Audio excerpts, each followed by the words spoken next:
Hello everyone, আসসালামু আলাইকুম। চলে এলাম আবারও তোমাদের মাঝে নতুন একটা ব্লগ ভিডিও নিয়ে। আজকের ভিডিওতে থাকবে আদা পরিষ্কার করে কেটে ধুয়ে ফ্রোজিং করব এবং হচ্ছে পাটের শাক ভাজি করব বড় চিংড়ি মাছ দিয়ে এবং বাটা মাছের রেসিপি করব, সেই নিয়ে আমার আজকের ভিডিও। তো এই তো বড় চিংড়ি মাছগুলো হচ্ছে আমি প্রথমেই কেটে ধুয়ে নিছি। এগুলো হচ্ছে পরিষ্কার করা, ফ্রিজে ছিল তো সেখান থেকে বের করে নিছি।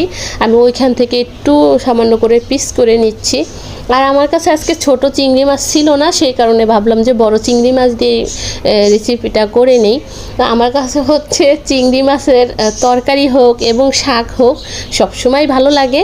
তো আজকেও হচ্ছে এই তো ভাত বসিয়ে দিয়েছি, এটা ছিল দুপুরের ভিডিও। এইদিকে এই তো আমার চিংড়ি মাছটা হচ্ছে সুন্দর করে কিন্তু কষিয়ে নিয়েছি, আর এখানে হচ্ছে একটু কাঁচামরিচ বাড়িয়ে দিয়েছি, তাহলেই আসলে বেশি মজা হয়। আমি দেখছি মানে কয়েকবার তো রান্না করেছি সেই জন্য। তো হলুদ মরিচ এইগুলো সুন্দর করে কষিয়ে নিয়ে শাকটা দিয়ে দিয়েছি।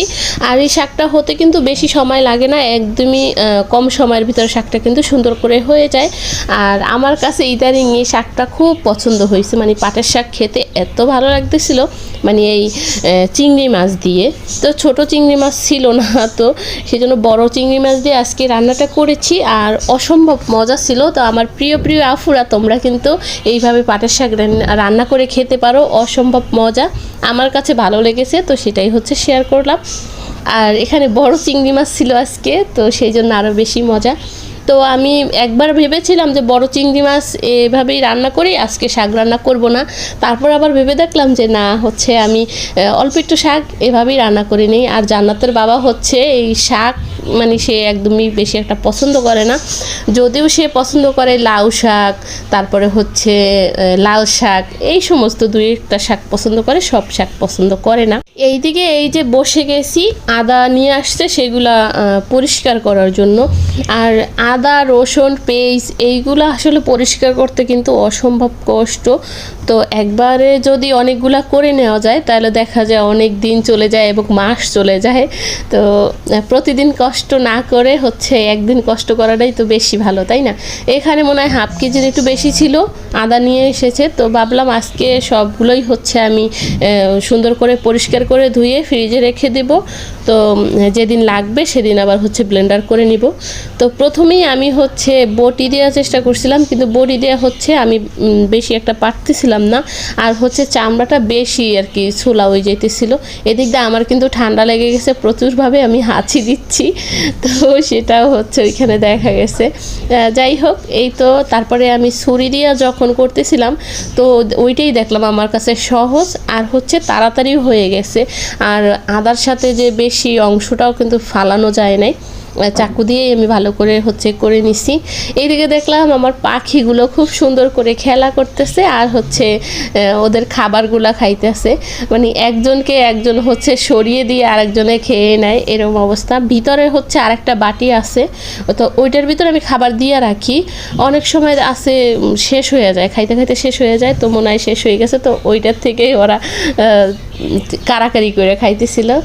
তো পাখির ভিডিও নিয়ে আবার হচ্ছে আদার কাছে চলে আসছি। এই আমি কিন্তু সবগুলো আদা পরিষ্কার করে নিছি, আর আমার কিন্তু অনেকটা সময় লেগে গেছিলো, যদি এখানে এতটা সময় তো আর দেখাইনি, কম সময় দেখাইছি। যাই হোক, প্রতিদিনের মতো আমার প্রিয় প্রিয় আফুদের কাছে সেই ছোট্ট রিকোয়েস্টটা কিন্তু এখনও করিনি, যে এই পর্যন্ত আমার ভিডিও দেখছো, আমার সাথে আছো, কিন্তু একটা লাইক দিতে ভুলে গেছো, প্লিজ মনে করে একটা লাইক দিয়ে দিবে, কারণ তোমাদের একটা লাইক আমার কাছে অনেক মূল্যবান। তো এই কথাটা কিন্তু প্রতিদিনই বলে থাকি, আসলে না বললেই নয়, বলতে হবে, কারণ আমার আফুরা হচ্ছে লাইক দিতে ভুলে যায়। এটা আমার ক্ষেত্রেও হয়, যখন আবার আফুরা বলে দেয় তখন কিন্তু আমি অবশ্যই একটা লাইক দিয়ে দেই। তো সেই জন্য আমিও কিন্তু বলে দেই যে মনে করে যেন লাইক দিয়ে দেয়। তো এই তো আদাগুলো আমার কিন্তু কেটে নেওয়া শেষ, অলরেডি আমি পাতিলে করে ধুয়ে নিছি, এখন আবার হচ্ছে ঝুড়ির ভিতরে রেখে দিচ্ছি, কারণ পানিটা আমি ঝরিয়ে তারপরে হচ্ছে পলিতে করে রেখে দেব। আর আমার তো হচ্ছে কিছুদিন আগে অনেকগুলো মাছ নিয়ে আসা হয়েছে, তো ফ্রিজ আবার হচ্ছে বেশি একটা বড় না এবং ছোটও না, মিডিয়াম। তো আমাদের দুজনের কিন্তু খুব সুন্দরভাবে হয়ে যায়। তো যখন দেখা যায় বেশি মাছ মাংস থাকে তখন হচ্ছে ফ্রিজে আর জায়গা থাকে না, তো বাটি রাখার জায়গা নাই, সেই জন্য আমি হচ্ছে একটা পলিথিনই করেই রেখে দিচ্ছি। আর এই বাটিগুলো তো ডিনার সেটের সাথে মিলানো, যদি বাবু ভেঙে ফেলে তো সেই জন্য আমি আবার উঠে রাখতেছি।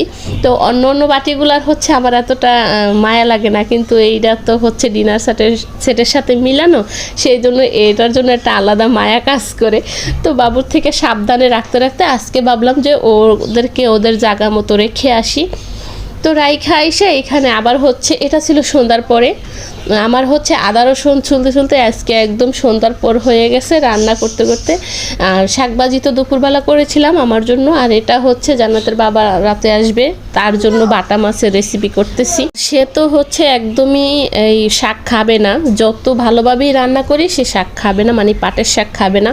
সে বলে পাটের শাক কি একটা খাবারের জিনিস, এটা কে খায় এরকম একটা ব্যাপার আর কি, হাসি আসে তার কথা শুনে। আমার যেগুলো হচ্ছে একদম বেশি পছন্দের জিনিস সেগুলো হচ্ছে তার অপছন্দের, দুই একটা আর কি এরকমের হয়, দুই একটা আবার হচ্ছে মিলে যায়। যাই হোক, বাটা মাছগুলো সুন্দর করে কিন্তু আমি ভেজে নিচ্ছি। আর এই বাটা মাছগুলো একদম হচ্ছে আমাদের দেশি মাছ, খেতেও কিন্তু অসম্ভব মজা। তো আমাদের বাসায় হচ্ছে অত একটা মাছ খাওয়া হয় না, একদম বেছে বেছে মাছ খাওয়া হয়। আছে না যে যেই কোনো মাছ পেলাম খেয়ে নিলাম, ওরকম হয় না, বাছাই করে আসলে মাছ নিয়ে আসা হয়। আমার জামাইটা হচ্ছে খুব বাছা মানুষ, সব কোনো মাছ খায় না এরকম।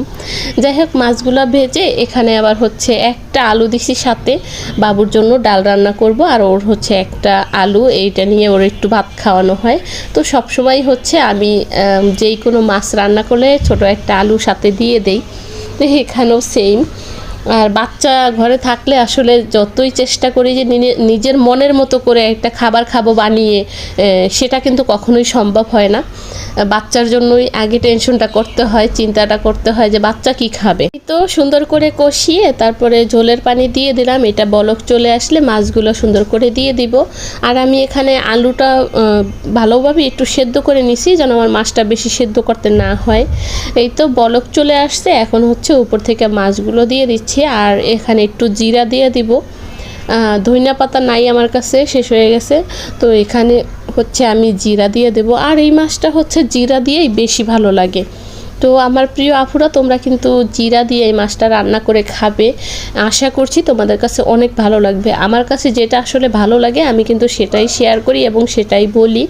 তো তোমরা অবশ্যই চেষ্টা করবে যে জিরা দিয়ে এই তরকারিটা রান্না করার, অনেক মজা লাগে এইভাবে রান্না করি। তো এই তো মাছগুলো দিয়ে একটু নেড়ে চেড়ে দিচ্ছি, আর জিরাটা কিন্তু আমি দিয়ে দিচ্ছি। এই তো একটু নেড়ে চেড়ে দিয়ে তারপর হচ্ছে ঢাকনা দিয়ে দেব, তাহলে একদম সুন্দরভাবে পারফেক্টভাবে মাছটা হয়ে যাবে। অলরেডি আমার মাছ কিন্তু হয়ে গেছে। আর এই ছিল মাছের কালার দেখেই জান্নাতের বাবার কিন্তু আর তর্স হইতেছিল না, সে হাত দিয়ে নিয়ে নিছে, আমাকে আর দিতে হচ্ছে না।